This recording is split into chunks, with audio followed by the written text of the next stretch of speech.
80 étudiants congolais issus des villes de Brazzaville, Pointe-Noire et Ouesso affrontent ce 16 novembre les épreuves écrites du concours d'entrée à l'école supérieure internationale de génie numérique de l'Université Inter-État Congo-Cameroun. La ministre de l'Enseignement supérieur, de la Recherche scientifique et de l'Innovation technologique, accompagnée de son collègue de l'économie numérique et de l'ambassadeur du Cameroun en République du Congo, a donné le coup d'envoi de ces épreuves. Delphine Edith Emmanuel a souligné l'importance de cet événement qui s'inscrit dans la vision des présidents Denis Sassou Nguesso et Paul Biya. L'acte que nous venons de poser tous les trois ce jour est important dans la mesure où il s'inscrit dans la vision d'un homme, en l'occurrence son Excellence Monsieur le Président de la République, chef de l'État, Monsieur Denis Sassou Nguesso, mais aussi vision qui a su retenir l'intérêt et l'assentiment d'un autre grand homme, à savoir son Excellence Monsieur le Président de la République du Cameroun, Paul Biya.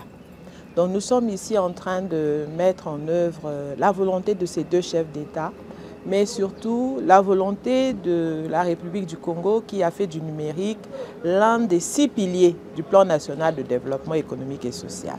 Et cette volonté d'accorder un intérêt particulier au numérique s'est traduite notamment par un projet ambitieux, le PATEN, le plan d'accélération de la transition numérique, qui est conduit par mon collègue, Monsieur le ministre Ibombo. Ces 70 jeunes aspirants, dont plusieurs femmes, briguent l'une des 40 places disponibles dans cette prestigieuse école. Je me suis battu pour me mettre à l'évidence pour affronter ce concours.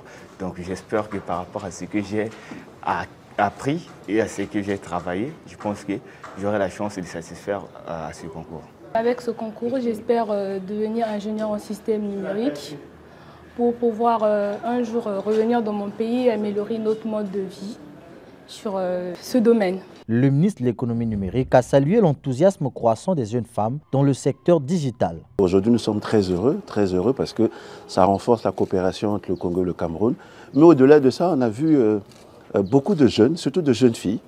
Et cela m'a beaucoup interpellé. Ça veut dire que non, il y a beaucoup de potentiel dans le secteur du digital. Et je leur souhaite le meilleur. Voilà, je souhaite le meilleur à ces jeunes.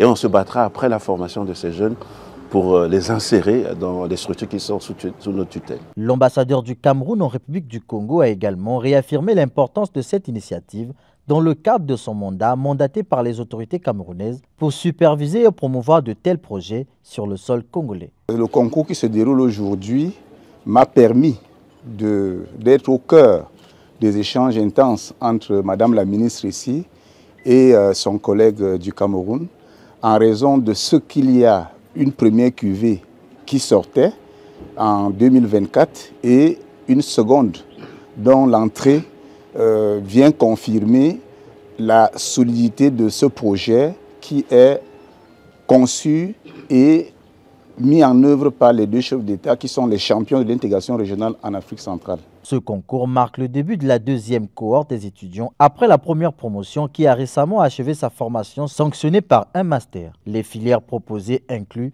la création et design numérique, l'ingénierie des systèmes et l'ingénierie des systèmes socio-techniques.